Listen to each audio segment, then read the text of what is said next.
Assalamualaikum warahmatullahi wabarakatuh. Perkenalkan, nama saya Hilda Putri Chania dari kelas 10 MIA 2. Pada kesempatan kali ini saya akan mengerjakan tugas agama, yaitu menceritakan tentang perjuangan dakwah Rasulullah di Mekah dan Madinah.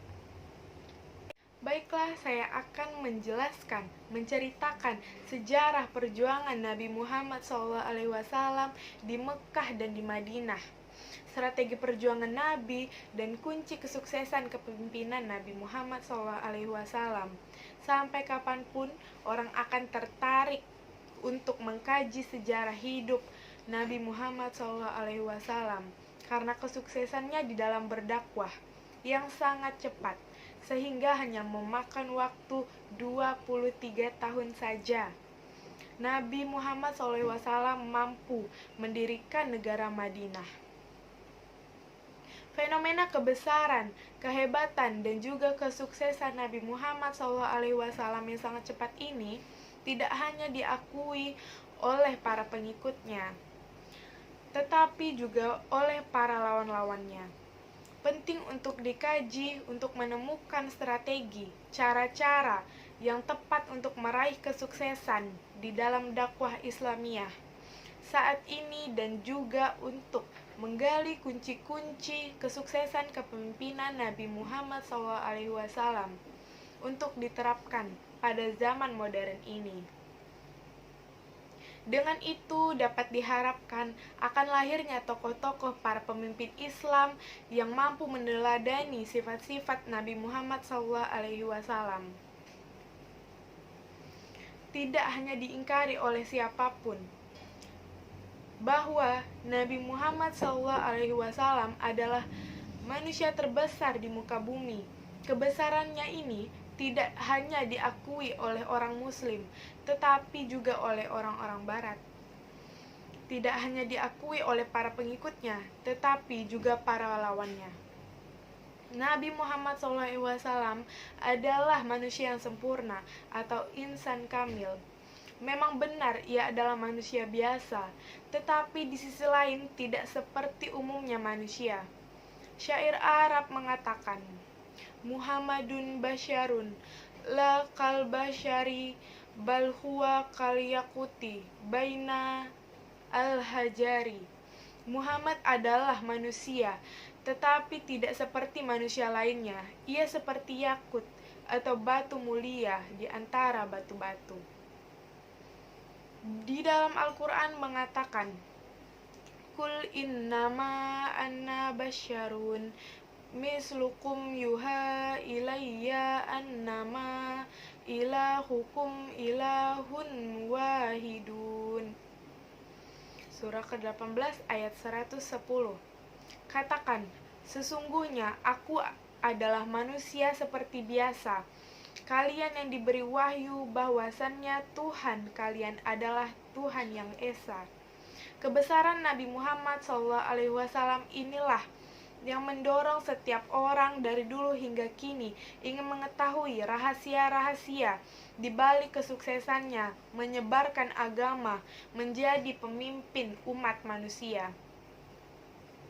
Oleh karena itu, sejarah perjuangan Nabi Muhammad SAW sebagai seorang nabi dan rasul di Mekah dan di Madinah yang memfokuskan diri pada berbagai problem, tantangan yang dihadapi oleh Muhammad SAW, dan bagaimana cara ia menghadapi, memecahkan problem-problem itu, lalu dilanjutkan dengan mengkaji strategi yang digunakan untuk kunci kesuksesan Muhammad SAW dalam perjuangan untuk mempertahankan dan menyebarkan agama Islam pada suku kafir Quraisy, pada khususnya, dan bangsanya Arab pada umumnya.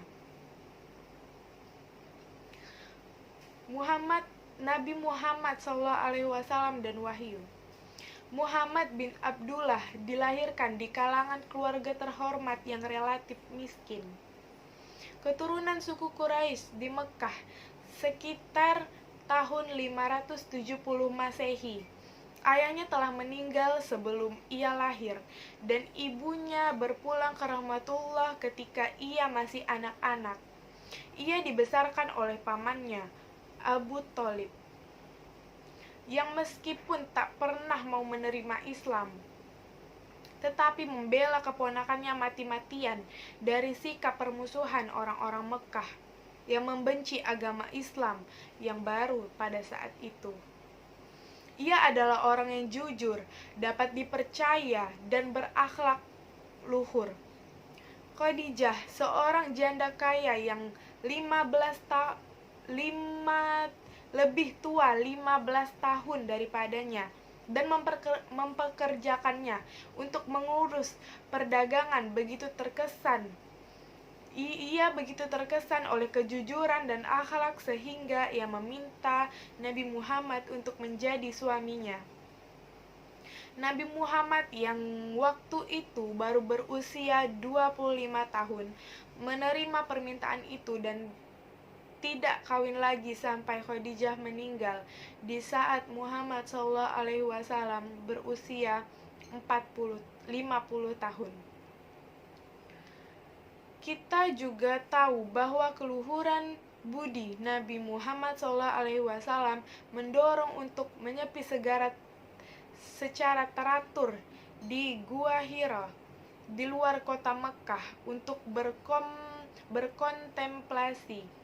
Proses kontemplasi batiniah untuk mencapai pengamalan moral religius ini mencapai puncak dengan turunnya wahyu kepada Muhammad SAW. Pada saat ia sedang tenggelam dalam renungannya yang dalam, wahyu-wahyu awal yang diterima Nabi Muhammad SAW tentu saja terkait dengan persoalan ide monoteisme atau disebut dengan tauhidullah, yakni ide tentang keesaan Tuhan, dan terkait dengan persoalan humanisme dan rasa keadilan ekonomi dan sosial di kalangan bangsa Arab. Siapapun yang membaca Al-Quran dengan teliti akan berkesimpulan demikian. Di dalam Al-Quran menyatakan, "Tahukah kamu orang yang mendustakan agama? Itulah orang yang berlaku buruk terhadap anak-anak yatim dan tidak menganjurkan orang untuk memberi makan kepada orang miskin. Maka celakalah orang-orang yang demikian, walaupun sholat, namun lalai dalam sholatnya, orang-orang yang sholat hanya ria untuk dilihat orang saja, dan menolak untuk memberikan pertolongan sehari-hari bagi orang yang memerlukan." Semangat inilah yang kelak menghasilkan terbentuknya masyarakat Islam di Madinah. Nabi Muhammad SAW tampaknya menegaskan, satu Tuhan, satu umat manusia. Perlu digarisbawahi bahwa baik monoteisme maupun perasaan keadilan sosial ekonomi bukanlah sifat khas penduduk kota Mekah atau bangsa Arab semata. Sebaliknya, paham persamaan yang dikemukakan oleh Islam dalam sifat itu sendiri betul-betul melampaui ideal nasional manapun juga. Menurut hadis pertama wahyu yang diturunkan kepada Nabi Muhammad, yaitu sebagai berikut: "Bacalah dengan nama Tuhanmu yang telah menciptakan manusia dari segumpal darah. Bacalah, dan Tuhanmulah yang paling pemurah, yang mengajarkan dengan pena. Dia mengajarkan manusia apa yang tidak diketahuinya. Ketahuilah sesungguhnya manusia itu benar-benar melampaui batas, karena ia melihat dirinya serba cukup. Akan tetapi, kepada Tuhanmulah semuanya akan kembali." Al-Quran surah ke-96 ayat 1-8. Cerita-cerita paling awal tentang Nabi Muhammad SAW merujuk kepada kenyataan bahwa pengalaman ini terjadi disertai oleh suatu keadaan setengah sadar atau mimpi, karena Nabi diriwayatkan setelah menceritakan pengalaman itu telah mengatakan, "Kemudian aku berjaga." Bersama dengan berlalunya waktu, Nabi Muhammad SAW mulai melancarkan perjuangan yang berat dengan dasar keyakinan-keyakinan dan pengalaman-pengalaman menerima wahyu ini menjadi semakin sering. Sementara tradisi Islam menjelaskan bahwa pengalaman-pengalaman wahyu Nabi ini ketika ia menyelam ke relung kesadaran yang paling dalam biasanya disertai oleh gejala-gejala fisik tertentu. Perjuangan Nabi Muhammad di Mekah dan Madinah. Dakwah Nabi Muhammad SAW dapat tantangan sengit dari warga kota Mekah, terutama dari kelompok penguasa kota tersebut. Mereka yang hanya takut pada tantangan Nabi Muhammad. Terdapat agama tradisional, mereka yang politeisme, tetapi juga khawatir kalau struktur masyarakat mereka sendiri dan kepentingan dagang mereka akan tergoyah langsung oleh ajaran Nabi Muhammad SAW yang menekan keadilan sosial, yang makin lama semakin menjurus dalam kutukan terhadap riba dan desakan mengenai zakat. Segala macam tuduhan dilontarkan kepada Nabi bahwa ia adalah orang yang kesurupan, seorang penyihir, dan bahwa ia kehilangan keseimbangan pikiran. Sementara itu, perjuangan Nabi terus berlangsung. Ajaran Nabi sedikit demi sedikit dirumuskan dengan jelas, baik dengan cara mengeksplisitkan teologi dasar melalui strategi argumentasi maupun oleh suatu proses kristalisasi kewajiban-kewajiban spesifik yang dikenakan terhadap pengikut-pengikutnya, baik dari yang menyangkut diri sendiri mereka maupun kelompok demi kelompok yang memusuhi mereka. Secara kronologis, ajaran pertama yang ditanamkan oleh Al-Quran setelah monoteisme dan keadilan sosial ekonomi adalah tentang hari pengadilan dan pertanggungjawaban akhir dari perbuatan manusia. Manusia tidak hanya pendurhaka, tetapi juga pemberontak yang keras kepala. Karena itulah harus ada perhitungan moral di mana hukuman berat disediakan bagi orang-orang yang tidak percaya dan para pelaku kejahatan, sedangkan ganjaran yang besar akan diberikan kepada orang-orang yang soleh. Sementara itu, tugas Nabi adalah menyiarkan risalah yang memberikan peringatan dengan tak kenal lelah, siapa tahu mereka akan sadar kembali. Dalam perjuangannya, walaupun pernah mengalami kekecewaan, Nabi Muhammad SAW tak pernah kehilangan harapan untuk meraih keberhasilan dan kemenangan dalam tugasnya. Orang-orang nampaknya menaruh penekanan terlalu banyak pada peristiwa lahiriah secara rinci dan teliti dalam riwayat hidup Nabi, tetapi tidak cukup memberikan perhatian kepada sejarah spiritual yang penuh dengan pergolakan, yang masih harus disusun dengan lengkap. Sebelum Nabi Muhammad menerima tugas kenabian, pikirannya selalu terganggu oleh masalah-masalah tentang situasi dan nasib manusia. Hal ini mendorongnya untuk menyepi dan berkontemplasi secara teratur. Dari perjuangan jiwanya yang tak kenal menyerah untuk menemukan jawaban, turunlah wahyu tentang hal ini. Di dalam Al-Quran mengatakan, "Tidakkah kami telah melapangkan kesesakan dadamu dan melepaskan beban yang memberatkan punggungmu?" Dengan demikian, seluruh sejarah batin Nabi selanjutnya tergaris antara dua batas, yakni kekecewaan yang disebabkan oleh sikap warga Mekah yang merupakan masalah di luar kekuasaannya, dan usaha yang mensukseskan misinya. Demikian kuatnya semangat Nabi untuk berhasil hingga Al-Quran berulang kali menyinggung tentang keadaan dirinya, baik pada periode Mekah maupun periode di Madinah. Tidaklah kami turunkan Al-Quran kepadamu hanya untuk membuatmu menderita. Bahwa perhatian Nabi dan prihatinnya terhadap masyarakat Yahudi dan Kristen di Madinah pada dasarnya adalah sama dengan perhatian dan keprihatinan terhadap orang-orang kafir Arab di Mekah. Nabi tidak menyia-nyiakan kesempatan ini, kesempatan yang diperoleh untuk melaksanakan rencananya.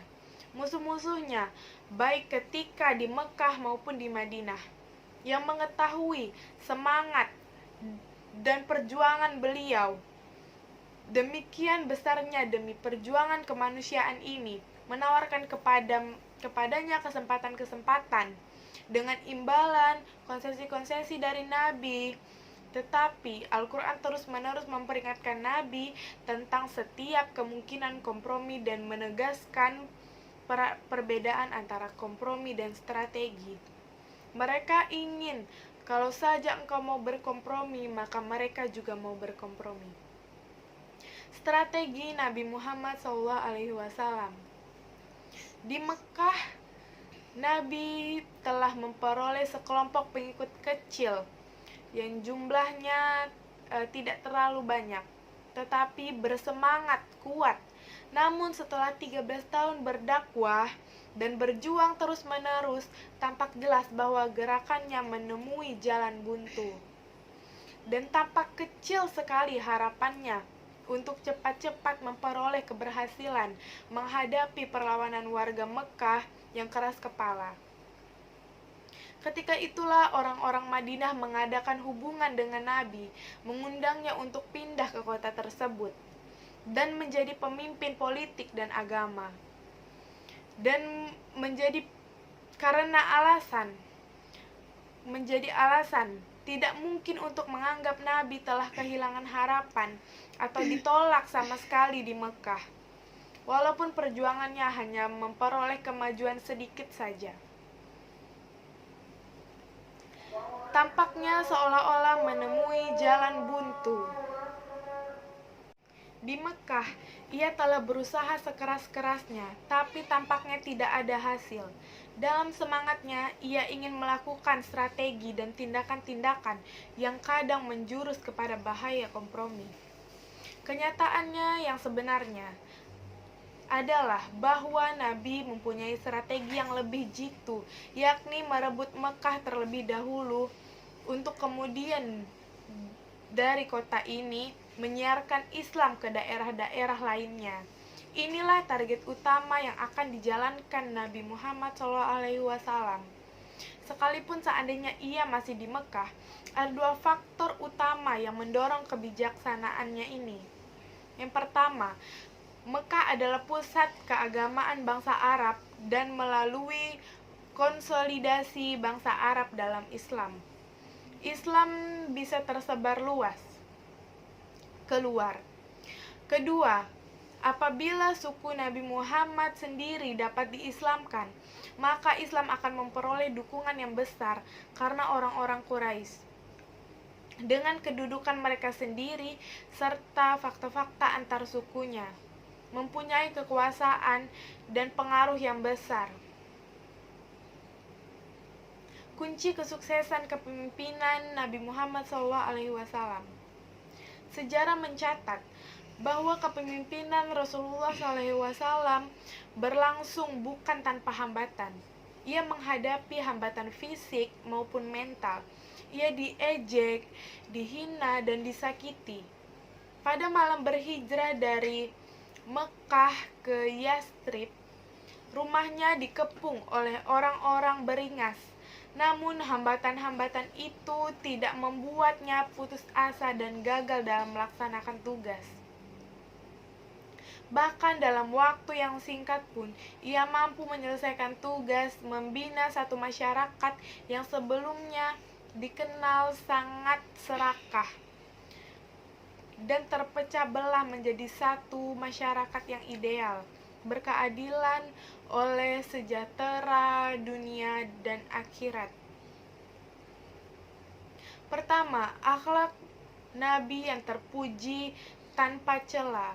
Nabi Muhammad SAW sejak muda sebelum diangkat menjadi Rasul telah terkenal lemah lembut, namun penuh daya vitalitas, berakhlak mulia, jujur, tidak mementingkan diri sendiri atau sukunya.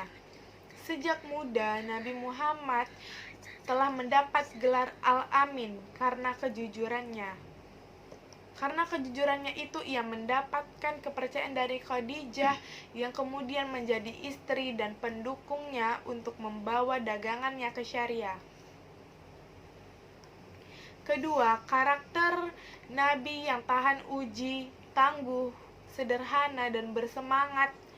Rasulullah SAW walaupun sejak lahir sudah dalam keadaan yatim dan lahir di kalangan suku yang terkemuka dan cucu dari pemimpin suku, tetapi ia tidak mau hidup manja dan mengantungkan diri kepada orang. Sejak kecil ia ikut mengembala ternak. Pada usia 12 tahun ia membantu pamannya berdagang. Satu perjalanan sulit dan cukup berbahaya pada waktu itu. Sikap percaya dirinya dan pengalaman hidup yang penuh perjuangan telah menggembleng dirinya menjadi seorang pemimpin yang tidak akan surut dalam perjuangan. Yang ketiga, sistem dakwah yang menggunakan metode imbauan yang diiringi dengan hikmah kebijaksanaan. Keempat, tujuan perjuangan Nabi adalah sangat jelas, yakni ke arah penegak kebenaran dan keadilan, sehingga menghancurkan yang batil tanpa pamrih kepada harta, kekuasaan, dan kemuliaan duniawi. Yang kelima adalah prinsip persamaan derajat.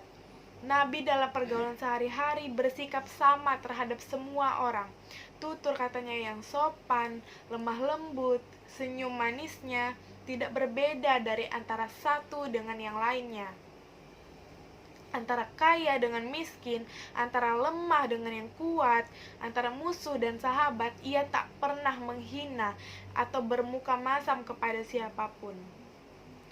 Keenam, prinsip kebersamaan Nabi dalam menggerakkan orang berbuat tidak hanya untuk memberi perintah, tetapi ia sendiri juga ikut terjun memberikan contoh. Yang ketujuh, mendahulukan kepentingan dan keselamatan pengikut atau anak buahnya. Ketika sikap permusuhan orang-orang Quraisy sudah sampai pada tahap yang sangat tinggi, Nabi memerintahkan sebagian kaum muslimin berhijrah demi keselamatan iman dan fisik mereka. Yang kedelapan, memberikan kebebasan berkreasi dan berpendapat serta berwenang. Nabi bukan pemimpin otokratis. Selain wewenang kerasulan yang hanya diperuntukkan bagi dirinya oleh Allah Subhanahu wa Ta'ala, pemimpin umat dan negara sebagian adalah yang kepada penjabat bawahnya. Selain itu, Nabi memberikan kebebasan pendapat kepada sahabat yang diangkat menduduki suatu jabatan. Kepemimpinan Rasul ini juga bertipe demokratis, satu tipe kepemimpinan yang berkehendak dianggap ideal pada zaman modern ini. Oleh karena itu, pergantian dari masa ke masa, dinasti Umayyah dipandang sebagai kegagalan sistem Islam yang menghendaki pemimpin politik tertinggi secara terbuka dan demokratis. Kesimpulannya adalah berbagai informasi tentang sejarah hidup Nabi yang telah diungkapkan di atasnya memberikan pelajaran kepada kita bahwa misi apapun, termasuk juga misi agama, dapat berhasil bila ada dukungan yang cukup. memiliki sifat-sifat seperti Nabi Muhammad SAW. Yang terpenting dari itu semua adalah Nabi berhasil mendapatkan 4 hal ini. Yang pertama adalah karakter Nabi yang mulia dan terpuji. Yang kedua adalah perjuangan yang terus-menerus tanpa putus asa. Yang ketiga adalah strategi yang sangat jitu. Dan yang keempat adalah kedekatannya dengan Allah Subhanahu wa Ta'ala, memberikan kekuatan spiritual yang sangat dahsyat dalam rangka menopang wujudnya tugas maha berat tersebut. Mudah-mudahan kita bisa meneladaninya. Amin ya robbal alamin. Alhamdulillah, saya telah selesai menjelaskan tentang perjuangan dakwah Nabi di Mekah dan Madinah.